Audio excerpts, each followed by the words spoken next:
Olá, você está no Palavra do Especialista da Ativa Investimentos. Eu sou o Héctor Sanches e hoje nós vamos falar sobre o preço da carne, o preço da carne bovina. Como é que isso tem desenrolado, isso tem gerado pressões?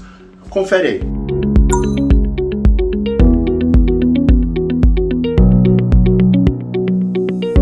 Conforme nós já dissemos, vamos falar, e você conferiu no título também, mas vamos falar sobre o preço da carne bovina aqui no Brasil. Nós tivemos um avanço muito forte ao longo desse último trimestre, que se findou aqui em setembro, do preço no atacado, né? Então, o preço da arroba do boi, que estava ali já frequentando patamares altos ao redor de R$200, foi buscar 250, 260, quiçá 270 até o término desse ano. Isso foi motivado por alguns fatores.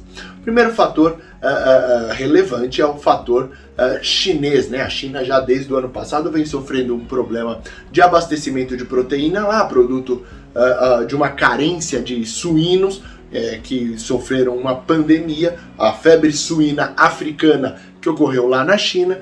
Isso fez com que eles demandassem mais carne. O dólar favoreceu esse tipo de escoamento, tanto para a China quanto para demais países, mas isso não é um fator preponderante, isso é um fator de sustentação do preço, bem como o auxílio emergencial. O auxílio emergencial é um outro fator de demanda, só que dessa vez interna, e a recessão ocorreu e o auxílio emergencial suplantou a massa de salário, não promovendo uma alteração no mix de consumo. Quando nós temos uma restrição de renda, geralmente alimentos mais qualificados, alimentos mais caros tendem a ser preteridos em detrimento de outros alimentos mais baratos. Então troca-se carne por uma carne menos qualificada, uma carne menos qualificada por um frango, um frango por um porco, ou então uma proteína animal por uma proteína vegetal, e assim as coisas vão fazendo essa substituição quando nós temos uma restrição de renda, e o mesmo ocorre quando nós temos um avanço de preço, que é simplesmente uma restrição de renda, só que indireta. Então, o Corona Voucher ele veio e sustentou a demanda. Então, nós temos dois fatores que, apesar da pandemia, tiveram aí seu papel de sustentação da renda. Fora isso, nós tivemos problemas climáticos de pastagem que prejudicaram a engorda do boi, fazendo com que a disponibilidade de carne em quilos, né, fosse menor. Tudo isso somado fez com que o preço da arroba explodisse. Inclusive, já um cenário no qual nós tivemos um abate grande de matrizes lá em 2017 no ciclo do boi.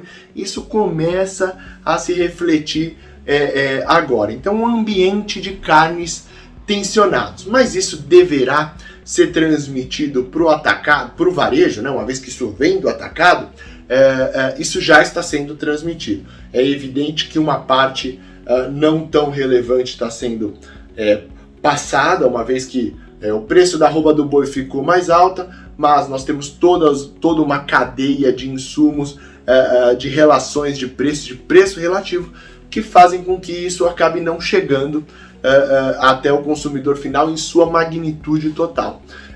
Entretanto, isso já está sendo sentido de maneira expressiva pelos consumidores. Agora, a perspectiva é que isso se reverta, tá? O nível do preço a priori deve se manter estável, pelo menos até o final do ano, uma vez que nós não temos uma perspectiva de reversão tão imediata desses fatores de sustentação e desses problemas de oferta, mas já ao longo do início do ano que vem nós deveremos assistir o preço da carne caindo, isso mediante as hipóteses que nós trataremos. Primeiro, a demanda chinesa ela deve ser marginalmente mitigada pelo avanço da recomposição de carne por lá mesmo, que já está tendo de maneira bem forte, pelo queda na demanda, uma vez que as festas por lá, o Ano Novo Chinês, terão passado, e uma perspectiva ainda que marginal da apreciação cambial. Hoje o mercado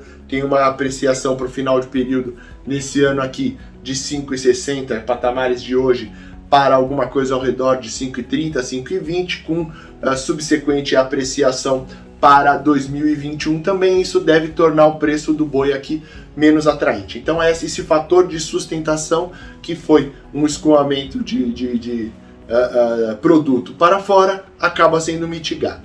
O Corona Voucher, ele também sairá, ele já fez um processo de redução, e no ano que vem ele deverá ser extinto, ainda que se fale de um programa social que seja abrangente e tudo mais. Ele vai ser num patamar inferior, então essa demanda que sustentou a carne também deverá sair.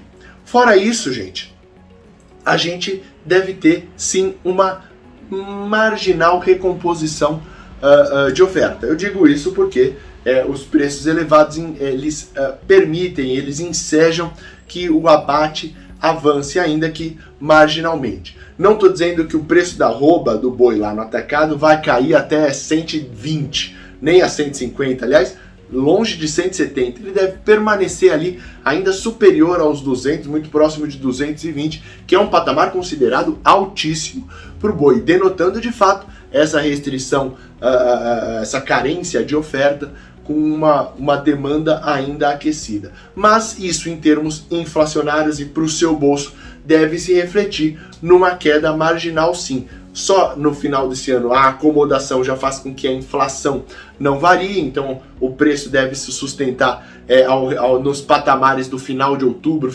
início de novembro, constantes até dezembro, e no início do ano que vem deve sim ter uma pressãozinha baixista. Só que o que não subiu em sua totalidade não deverá cair em sua totalidade, então temos aí os fatores que eu já abordei anteriormente de transmissão ao longo da cadeia, tá ok? Então a perspectiva, mediante os fatores temporários, é que o preço da carne ceda, não para patamares muito baixos, mas sim haja uma contração observada aí ao longo do próximo semestre, né? Começa agora em outubro, vai terminar lá em março do ano que vem. Era isso que eu tinha para hoje. Precisando, procure a gente, curte, compartilha, faz tudo que tem que ser feito, esse negócio de YouTube, esse negócio de rede social, e aí a gente fortalece aqui o nosso trabalho e a nossa divulgação e a nossa ideia. Caso você tenha alguma crítica, faça nos comentários, a gente responde, a gente entra numa conversa legal aí. Um forte abraço a todos!